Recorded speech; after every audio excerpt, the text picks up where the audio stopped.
So, how do you even test a medical device that's designed for something as delicate as the human eye? I mean, you can't just try it out, right?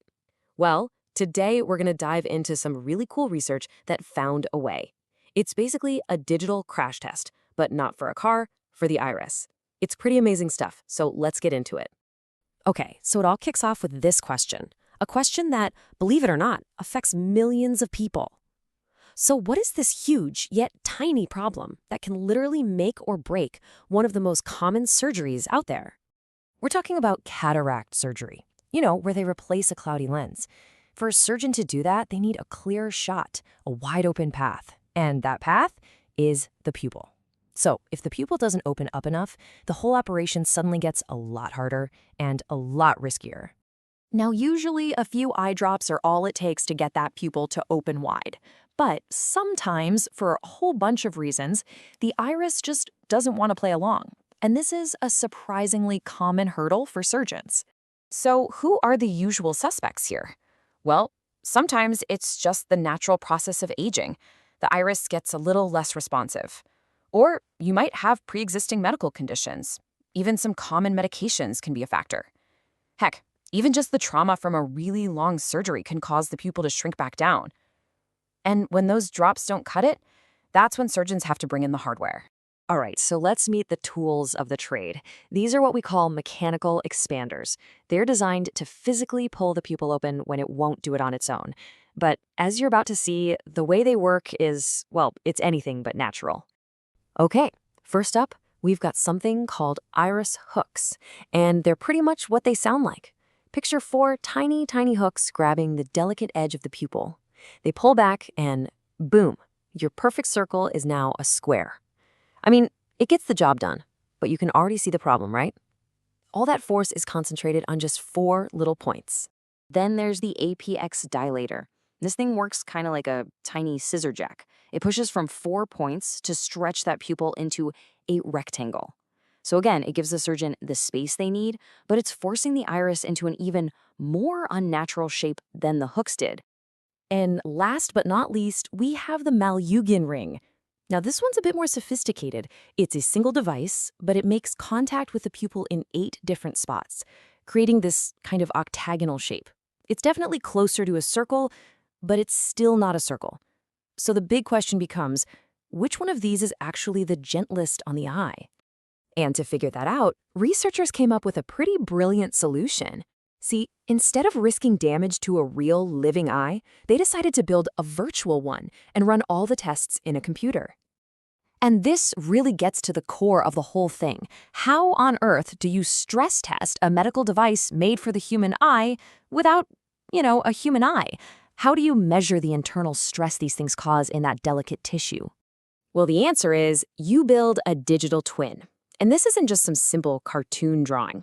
Oh no, this is an incredibly detailed computer model. It's what engineers call a biofidelic model because it's so unbelievably true to life. It digitally recreates every single crucial layer of the iris, from the spongy stroma tissue to the 2 tiny little muscles that actually open and close the pupil. It's the real deal, but in a computer. So the process was super methodical. First, they built that 3D model. Then they basically taught it how real iris tissue behaves, its real-world properties, how it stretches and reacts to force. After that, they simulated the exact pull from each of those 3 expander devices. And for the final step, they measured all the resulting stress across the entire digital iris. And this brings us to the moment of truth. After running all those simulations, the data showed a crystal clear winner, and it told us a lot about what makes for a good design versus a bad one. So, which device actually turned out to be the gentlest on the eye? What did this virtual stress test finally reveal? Okay, the results are really dramatic. Just look at the first 2 bars. That's the APX dilator and the iris hooks. They both create a massive amount of stress. Now look at the Malyugin ring. It's way, way better, significantly gentler. But here's the kicker, none of them even come close to the ideal. A perfect, uniform circular expansion creates almost no stress in comparison. We're not talking about a small difference here. This is a huge gap. So let's actually see what that stress looks like. This is the heat map for the APX dilator. See those bright red hotspots? That shows extreme stress, concentrated right where the device is pulling on the tissue. The force is just not spread out at all.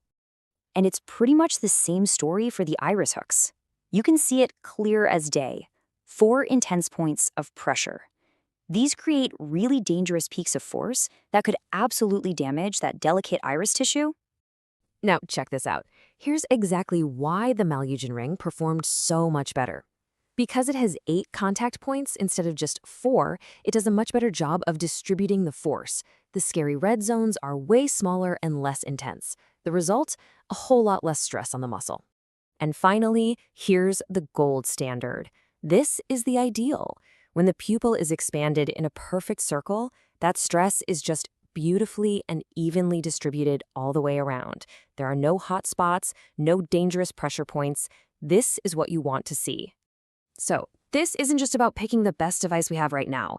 The real takeaway here is understanding why it's the best and how we can use that knowledge to design something even better, even safer for patients down the road. This table really just lays it all out in black and white.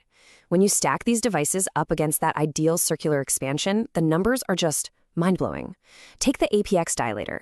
It creates almost 1,400% more stress, while giving the surgeon almost 44% less space to work in. Think about that. It's more force for a smaller opening. The Malyugin ring is the best of the bunch for sure, but it still creates way more stress for less space. And this leads us straight to the big conclusion from the researchers themselves.